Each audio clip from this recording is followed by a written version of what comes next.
Hi folks, it's Neil from ECS Coffee. We're in our showroom today and we're going over the new line of Miele machines that are new to us at ECS Coffee but not new to the market.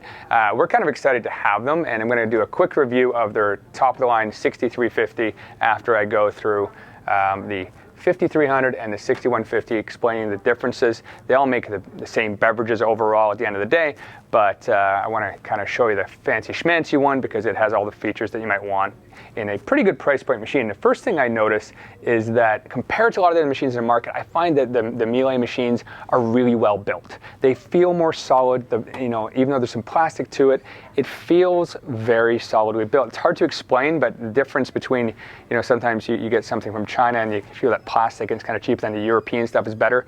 Miele has done that more so than I would say any other espresso machine company that I have seen that's in the super automatic category. Nice and easy. We have three models. We have the entry level 5300, which is this one over here. Note this is a sticker that's on top of the drip tray, so it's not actually this color, it's actually a stainless color. Pretty much a square box sort of machine, about 5¼ inch cup clearance, and it can do pretty much the same drinks. Smaller water tank at 43 ounces, smaller bean hopper, no active cup warmer, no programmability of profiles. But other than that, somewhat the same machine. On all three, the grinders are in the side of the machine. Sorry, the grinder adjustments are inside of the machine, and the brewer is in the side, so you can take it out and clean it nice and easy. And I'll show you that on the 6350 in just a second. So we're going to go up to the 6150 and the 6350.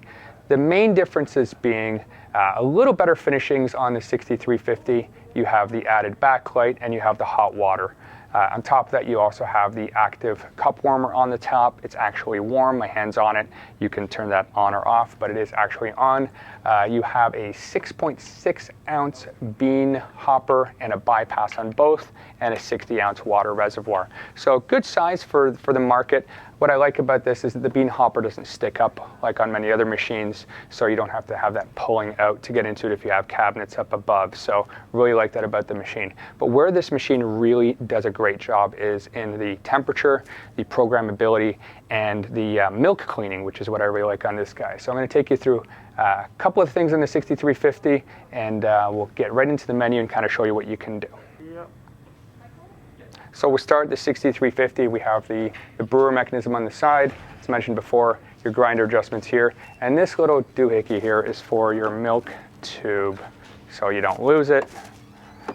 Kind of could just sit on the side because people tend to lose these guys, so it just pops right in there for storage, sits in a little channel, and off you go. So nice, easy access. It's the same on all three models, but that's enables you to get into your brewer and clean that out. So let's go on to some of the front panel options. We'll make a couple beverages and go from there. Okay, so looking at the front of the machine, you'll notice we have 4 buttons here. We have our espresso, our coffee, our cappuccino, our latte. And then if you press this additional menu button here, you can go from ristretto, americano, coffee latte, hot milk, milk froth, hot water, coffee pot, which is just a cycling over and over again of a preset size that you have, and then you get into your maintenance mode. This guy here will double up your shots. So it will brew 2 of whatever you choose, which is kind of nice. And this gets us into our, turn it off, this gets us into our profile settings. So this is where we can actually create our profiles. So we can actually select a profile here. We're going to select Neil, which is my name, but you can also see we have Wendy and Laura in here. And what that does is when we set up our profiles and we go to that, all the drinks are set the way we like them. So you can have 4 profiles on this machine. So if you have 4 people in your family that all like their coffees a little differently, you can have it set up that way. When it comes to actually the parameters, this is where you get a little more fun as well. So the parameters are kind of fun. You can actually, this is the settings, so we're going to go into espresso, let's say. So I'm not going to press OK on portion size because what that does, it'll start the brewing and then we'll have to stop it when we want. But you can adjust obviously the liquid volume, the amount of coffee being used. That's the amount of coffee that's going to be ground to put into it, the brew temperature, as well as pre-brewing or pre-infusion. And the brew temperature on these at maximum, I don't know why anybody would have it anything less than as hot as you want, but some people like their coffee a little bit cooler for some reason. But I have found that the temperature on these is pretty fantastic. And as we go through the menu, you can actually see that you can do the amount of coffee, the pre-brewing again on all of the beverages, and set them any way that you like them, which is kind of nice. All right. The button over here is for your language, timer, echo mode settings, lighting settings, and info and factory reset. So pretty straightforward stuff over here. Again, really hot drinks, nice and easy to use, no crazy interface. It's not necessarily as fancy as, say, a Euro with their touchscreen, but it just, again, it feels really well built, and I really like that about this unit. So we're gonna go ahead and make ourselves an espresso and kind of show you how this works. This guy here goes up and down. So I'm gonna bring it right down, throw a little cup under here, we'll just hit espresso.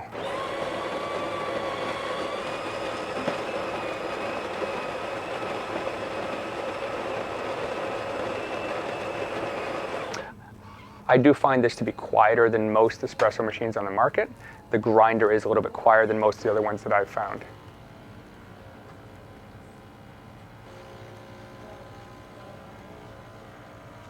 With the 6350, you do get the double wall stainless milk container. You don't get that with the other models. And again, with the 6350, you get your hot water spout and that backlight as well. So there we go. Espresso done. Again, this is just preset. I'm not sure what the settings were set for in that unit, but off we go there. I'm gonna make a milk drink next, do a cappuccino. So I'm gonna raise our cup up here. I'm not gonna use the double wall because I don't wanna clean it, I'm kinda lazy. But I did bring myself over a little pitcher of milk because we have those all over the place here at ECS Coffee. And let's try cappuccino and see what happens.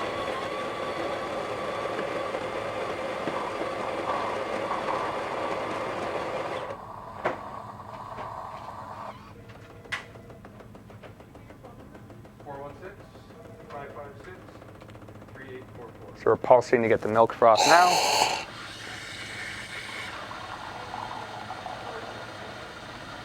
Yeah, okay, you guys probably changed the number last time. 416? Yeah.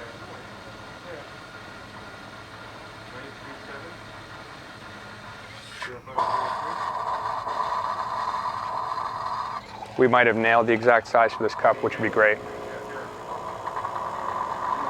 Yeah, I haven't had that number for almost a year now. And now you'll see our espresso drop in and layer. So again, nice and quiet, nice and quick, nice and easy.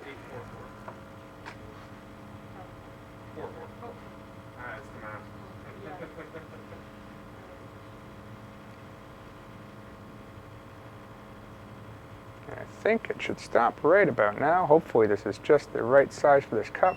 Hit OK, I'll stop it there ahead of time. And we've got ourselves our cappuccino, nice and done. So like I said, nice and easy to make these beverages, nice and easy drink, nice and hot too. I'm gonna try this. Everybody says I should try the drinks on YouTube. I'm not sure what the purpose is because my taste might be different than yours, but it is good.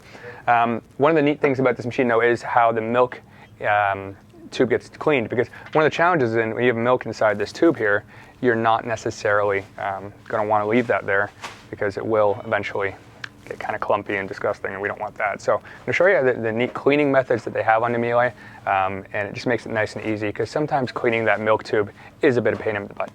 So once we get our milk tube into the drip tray, we're going to press the extended menu button over here. I'm actually going to go up to maintenance, hit OK, rinse the milk pipe work. So one of the neat things about this, again, and you can let it go right into the drip tray. We're just going to do this though, is we're going to rinse it, hit OK. And it's actually going to push water through this tube, which I really like. So it's going to clean out the whole system for us, and we can just walk away from it. We don't have to do anything, which is a really nice feature. Not many other machines have this feature. It just makes it nice and clean, keeps it all internal. You don't have to get any extra cleaners out. You don't have to get any extra mugs or anything out. It's just going to work for you. I like putting this here because I'm too lazy to clean it up afterwards in our showroom. But if you get closely, you might see some water running through here if you can get a shot on that. You don't have to do that after every drink, but we do recommend it after every few drinks. But specifically, if you're going to wait between, a few hours in between, let's say, nothing worse than getting some clumps in your coffee of sour milk. It's not going to make for a good experience. The whole thing takes about 30 to 45 seconds, so it's relatively quick.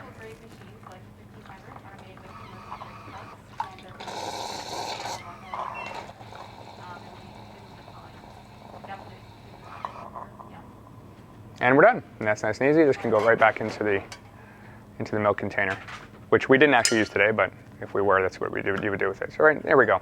One last thing I want to show you guys on this unit is that you can actually, your used pucks will come in here as your drip tray. Fair size. I think you get about 10 or so pucks before you have to dump it out. Good size drip tray, so you don't have to worry about that extra water getting in there through the cleaning mechanism at all. And the front will tell you if you've done something wrong as well. It tells you to put the drip tray back in, which is nice. So overall, when I look at the Miele line of machines from the 5300, which is the entry level, up to the 6350, we think they're really well priced for what you get versus, you know, your Juras, your Seikos, your DeLonghi's on the market. I actually really like the Miele. I have a Jura right now at home. Being the owner, I get to change these out every few months. I might take the Miele next. I just got the Jura, so I might take the Miele next and give it a shot, because I really like the quality of the coffee out of this, and I really like the quality build that it has in it and the ease of use. If you have any questions, please ask below. If you like what you saw, please give us a thumbs up, a like, and subscribe. Until next time, please pop into ECS Coffee or ecscoffee.com.